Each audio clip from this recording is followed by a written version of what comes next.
नमस्कार।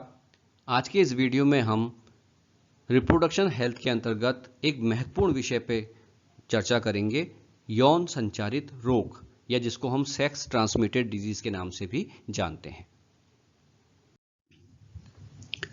सबसे पहले हम ये जानते हैं कि सेक्स ट्रांसमिटेड डिजीज क्या है। तो देखिए, वे रोग या संक्रमण जो मैथुन क्रिया के माध्यम से संचारित होता है या एक व्यक्ति से दूसरे व्यक्ति में फैलता है, उन्हें हम यौन संचारित रोग कहते हैं। इन्हें हम रतिज रोग या जनन मार्ग संक्रमण के नाम से भी जानते हैं और इसे हम एसटीडी रोग भी कहते हैं, एसटीडी के नाम से भी जानते हैं, क्योंकि एसटीडी की फुल फॉर्म क्या होगी? Sex transmitted disease. तो हो सकता है कभी आपसे एग्जाम में एसटीडी के बारे में पूछा जाए। और इसी प्रकार से हम इन्हें आरटीआई के नाम से भी जानते हैं। RTI means reproductive tract infection, जनन मार्ग संक्रमण। तो ये ध्यान रखिएगा कि ये वो रोग हैं या ये वो संक्रमण हैं जो कॉपुलेशन, मैथुन क्रिया के माध्यम से एक व्यक्ति से दूसरे व्यक्ति में संचारित होते हैं। और इनके क्या क्या नाम हो सकते हैं? इन्हें हम एसटीडी कह सकते हैं, इन्हें हम रतिज रोग कह सकते हैं, इन्हें हम वेनिरियल डिजीज कह सकते हैं, जनन मार्ग संक्रमण कह सकते हैं, रिप्रोडक्टिव ट्रैक्ट इन्फेक्शन कह सकते हैं, या शॉर्टकट में हम आरटीआई भी कह सकते हैं। एक नज़र डालते हैं कि कौन कौन से रोग एसटीडी के अंतर्गत आते हैं। तो देखिए, सुजाक रोग, सिफिलिस, हर्पीस, क्लेमिडिएसिस, ट्राइकोमोनियसिस, लैंगिक मम्स जिसको हम लैंगिक मम्स मतलब जेनेटिक मम्स के नाम से भी जानते हैं, या यकृत शोथ भी जिसको हम हेपेटाइटिस बी के नाम से जानते हैं, या एड्स। तो ये सब के सब जो रोग हैं ये सेक्स ट्रांसमिटेड डिजीज के अंतर्गत आते हैं। यहाँ ये ध्यान रखिएगा कि यकृत शोथ बी जिसको हम हेपेटाइटिस बी के नाम से जानते हैं और एड्स, ये दो रोग ऐसे रोग हैं जो एसटीडी तो हैं, लेकिन साथ साथ ये संक्रमित व्यक्ति से साझे की सुई के प्रयोग करने के कारण, रक्त ट्रांसफ्यूजन के कारण, या संक्रमित मां से बच्चे को भी स्थानांतरित हो सकते हैं। यद्यपि ये सेक्स ट्रांसमिटेड डिजीज हैं तो मैथुन क्रिया के माध्यम से ही फैलेंगे, लेकिन हेपेटाइटिस बी और एड्स जो है इन कारणों से भी एक व्यक्ति से दूसरे व्यक्ति में ट्रांसमिट हो सकता है। अब देखिए, ये जो रोग हैं, अगर इन रोगों का इलाज हम समय पे करा लें तो इनसे बचा जा सकता है, इनके प्रभाव को कम किया जा सकता है। लेकिन अगर इनका समय पे इलाज ना किया जाए तो ये रोग बहुत घातक हो जाते हैं और अन्य अंगों में भी ये संक्रमण फैला सकते हैं। अब हम कुछ विशेष जो एसटीडी रोग्स हैं उनके बारे में आवश्यक जानकारी प्राप्त करेंगे। सबसे पहले हम बात करते हैं गोनोरिया की। देखिए, गोनोरिया जो एसटीडी रोग है, यह रोग नर्सेरिया गोनोरियाई नामक बैक्टीरिया के द्वारा फैलता है और यह रोग एक व्यक्ति से दूसरे व्यक्ति में, चूंकि ये एसटीडी रोग है तो मैथुन क्रिया के द्वारा फैलता है। पुरुषों में अगर इस रोग का संक्रमण हो जाता है तो उसके जो लक्षण हैं वो क्या हैं कि मूत्र मार्ग में जलन होती है, मूत्र मार्ग में सूजन आ जाती है, शिश्न का जो अगला हिस्सा होता है वहां से पीले रंग या हरे रंग के पदार्थ का विसर्जन होता है, डिस्चार्ज होता है, और साथ ही साथ मूत्र जो है अम्लीय हो जाता है, एसिडिक हो जाता है, जिसके कारण से मूत्र में जलन पैदा होती है। जब आप मूत्र त्याग करते हैं तो जलन पैदा होती है। स्त्रियों में इस रोग के लक्षण दिखाई नहीं देते। ये जो गोनोरिया रोग है इसके लक्षण फीमेल्स में दिखाई नहीं देते, लेकिन फीमेल इस रोग की वाहक होती हैं।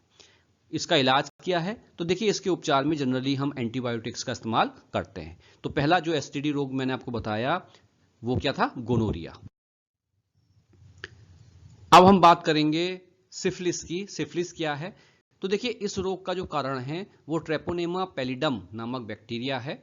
और इस रोग में क्या होता है? इस रोग में पुरुष अगर है तो संक्रमण के 9 से 10 दिनों के बाद पुरुष के लिंग पर लाल रंग के दाने दिखाई देने लगते हैं, जो कुछ समय के बाद अपने आप ही क्या हो जाते हैं? विलुप्त हो जाते हैं।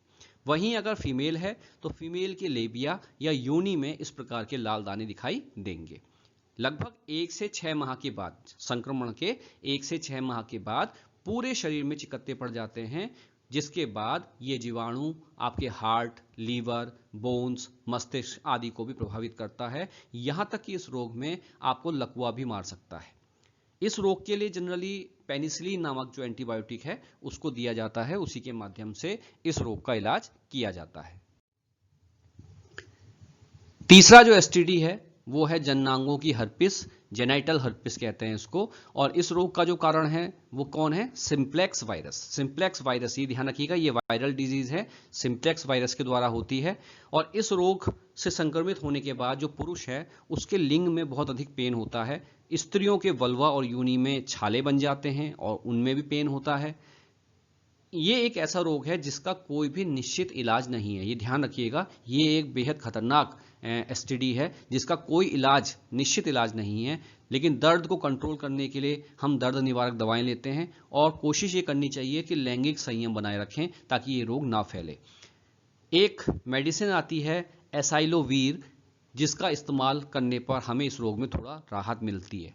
लेकिन ये ध्यान रखिएगा, जेनाइटल जो हर्पिस होती है इसका कोई भी निश्चित इलाज नहीं है। अगला जो एसटीडी है वो है ट्राइकोमोनियासिस। देखिए, ट्राइकोमोनियासिस का कारण क्या है? Trichomonas vaginalis. ये ट्राइकोमोनास वेजिनेलिस जो है ये एक प्रोटोजोअन है, ये ध्यान रखिएगा। अब तक जो आपने एसटीडी पढ़े वो बैक्टीरियल और वायरल इन्फेक्शन थे, लेकिन ये जो ट्राइकोमोनियासिस है ये ट्राइकोमोनास नामक एक प्रोटोजोआ के माध्यम से होता है। और इस रोग में जो स्त्रियां होती हैं उनकी योनि में खुजली होती है और बदबूदार सफेद पानी निकलता है। पेशाब करने में भी दर्द का एहसास होता है। लेकिन पुरुषों में इस रोग के कोई भी लक्षण दिखाई नहीं देते।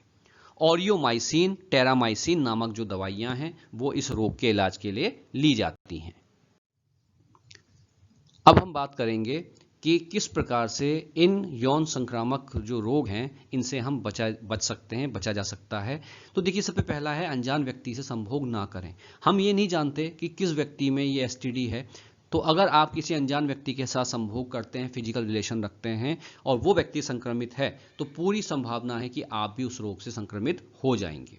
दूसरा पॉइंट है कि अनेक व्यक्तियों के साथ यौन संबंध से बचें, अर्थात अपने पार्टनर के प्रति आप ईमानदार रहें, वफादार रहें और अनजान लोगों से या एक से अधिक लोगों के साथ फिजिकल रिलेशन बनाने से बचें। कंडोम का प्रयोग करें। देखिए, कंडोम एक ऐसा आइटम है जो आपको बर्थ कंट्रोल तो देता ही है, बर्थ कंट्रोल तो करता ही है, साथ ही साथ आपको सेक्स ट्रांसमिटेड डिजीज से भी बचाने का काम करता है।